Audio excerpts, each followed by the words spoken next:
So, we have another quiz, just to see if you've been paying attention.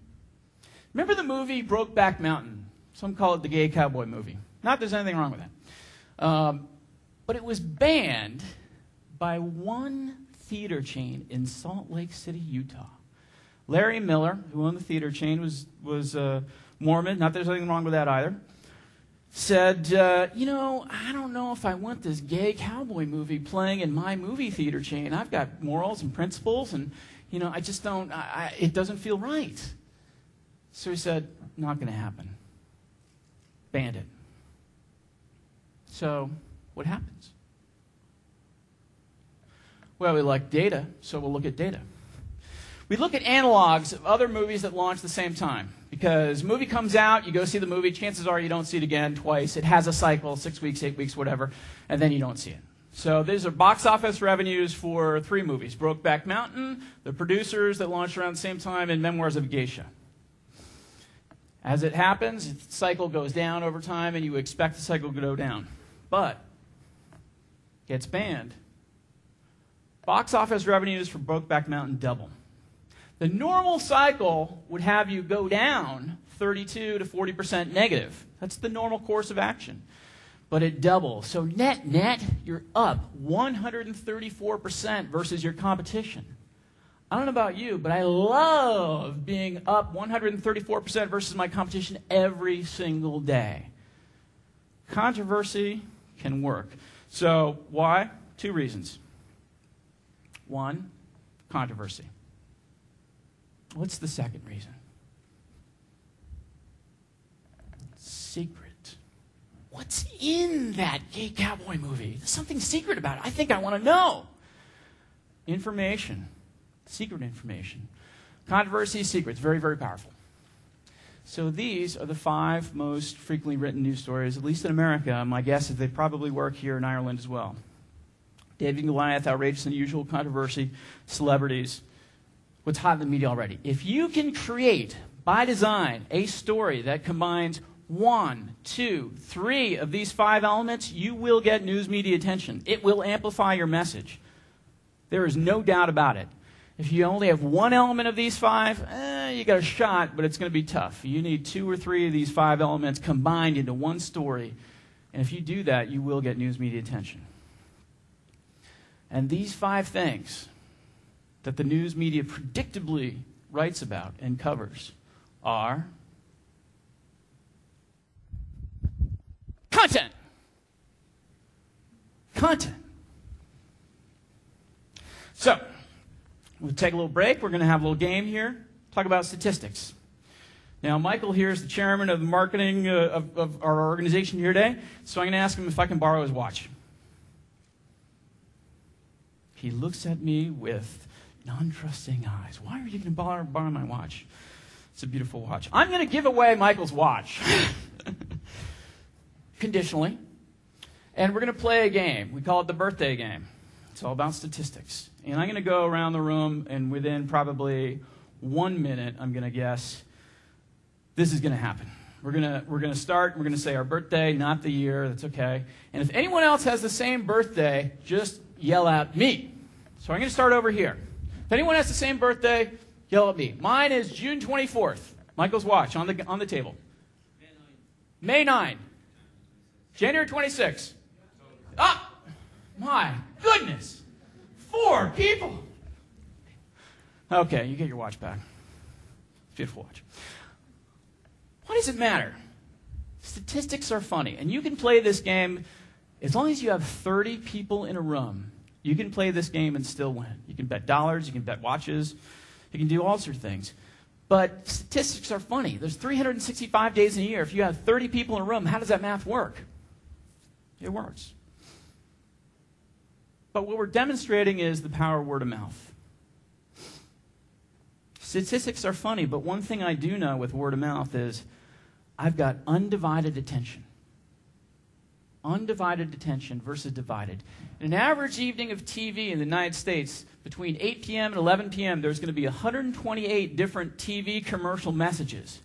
And as an advertiser, you're going to compete with those 127 other TV commercial messages. But with word of mouth, I'm not competing. It's undivided. It's not divided. And today, I think it's really about connections versus impressions. You do all the billboards in the world and all that stuff like that, but if you don't connect, social media, don't connect, it doesn't make a difference. There's, a phrase, we've probably all heard, if a tree falls in the forest and no one ever heard the tree fall, did it ever really fall? Well, I think there's a marketing corollary to that. If a brand was advertised and no one paid attention, was it really ever advertised? Was it really ever advertised? So word of mouth is powerful because it connects, and it doesn't really have to compete with 127 other people. So, secret number 4, climb Buzz Everest. I live near Swarthmore College and just outside of Philadelphia in the U.S., and I was walking my dog, a Bernese mountain dog, with a friend, and he has an Alaskan Malamute, and they would go chase squirrels. And I was telling about this book, Buzz Marketing, I was writing. And my friend's name was Don Price. He said, yeah, I know Buzz Marketing. I said, Don, tell me. He said, well, back in the early 1960s, I graduated from Harvard, and my first job out of school was working for this wonderful, big company.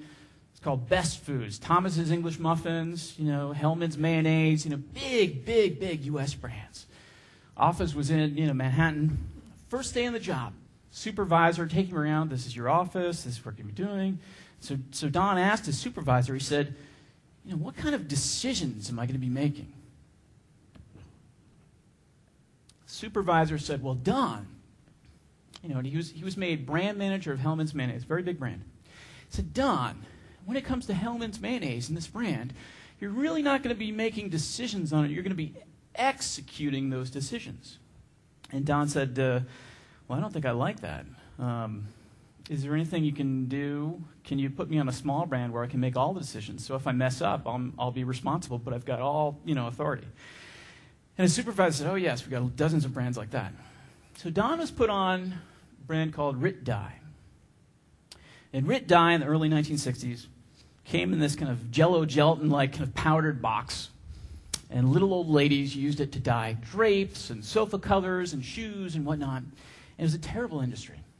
There were 2 competitors. The other brand was Tintex and had 90% market share, and Rit Dye had 10% market share. The category was declining. It was dying, as the little old ladies died off too. And so it was not very friendly, but Don, being the newly minted Harvard grad, said, you know what, I'm going to put all my marketing expertise into this, we're going to make it soar, and the number's going to go up and to the right. So he went back to his drawing board and said, okay, great, marketing, we're going to do FSIs, we're going to do print, do direct mail, do this, well, all this stuff. Came to management and presented his entire plan. Management said, no, Don, this thing, we're just going to milk it. It costs 49 cents at retail to sell, it costs 7 cents to manufacture. Even though the category is declining, this thing, it's a loser. But it's a cash cow. So just, we'll give you a couple bucks, but just manage it and don't mess it up. Okay. So Don starts thinking, I don't have any marketing dollars to spend. And goes over the R&D folks, white lab coats, all those stuff. Walks into the R&D lab and says, hey, my name's Don, I'm from marketing. I said, what are you doing here? Most of the marketing people are off writing checks. I said, well, I don't have too much budget. I don't have many checks to write. Okay. So they start going through the possible uses of this kind of Rit Dye thing. And, they found out that in Africa and India, dye was being used to kind of, almost printing press-like patterns on dresses and skirts. And so they thought, maybe we could go international. No, not enough budget to do that. Now, in the early 1960s, one of the most popular things around was psychedelic colors and lots of drugs. So they were in the hotbed of, Greenwich Village, right, a mile south. They went down to Greenwich Village and, talked to the hippies. They said, hey, listen, got this dye, makes color. You guys, you're into colors and you smoke a lot of dope, and what can you do? I said, come back in a week. They come back in a week. And these hippies are kind of, experimenting, and they have this kind of tie-dye-like shirt. And if you've ever seen anyone, wear a tie-dye shirt like this or have it in your closet, it's not because of some huge marketing campaign. It's because of one guy. Just one guy. And, they got to know each other, the hippies and Don, and hippie said, listen, do you have some money for a dryer? Back in the 60s, a dryer was a big deal. He said, yeah, I got enough money for a dryer. I said, good. There's this concert coming up, and, we think we could really make it happen. They started giving it to some friends. Turns out Janis Joplin was wearing tie-dye. Mama Cass was wearing tie-dye. So he does the dryer, and they get ready for the concert. And the concert was none other than Woodstock. So in this sea of mud, on stage, wearing tie-dye, Mama Cass, Janis Joplin. Dude, that's awesome. Sales start to go up. Sales start to go up. So now we've got a little bit of a trend here. So Don's thinking, okay, this is good. This is really good. This is good. But how do I capture news media attention? Because I want to do that because it's going to amplify my message. So he went, to the press, and he said, hey, why don't you come down to Greenwich Village with me? We got this pretty cool thing going on down there. So some fashion editors from the press go down with Don, see it all, and talk about the trends and Woodstock and everything. And the press says, Don, this is really a fad right now. Greenwich Village is not mainstream America. For us to write about this as fashion editors, it needs to be in like Iowa and Wisconsin. All these little department stores all over the place. It's got to be mainstream. Don, mainstream fashion. So Don gets the idea. He says, why not make it a fashion line? So he starts looking up fashion designers, and he starts pitching them.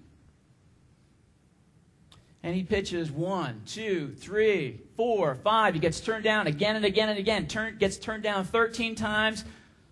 The 23rd pitch to the fashion designer worked. Designer was Halston. And at that time, Halston was a milliner. Designer made hats. Clients were people like Jackie O wearing those hats. But guess what? Hats were going out of style.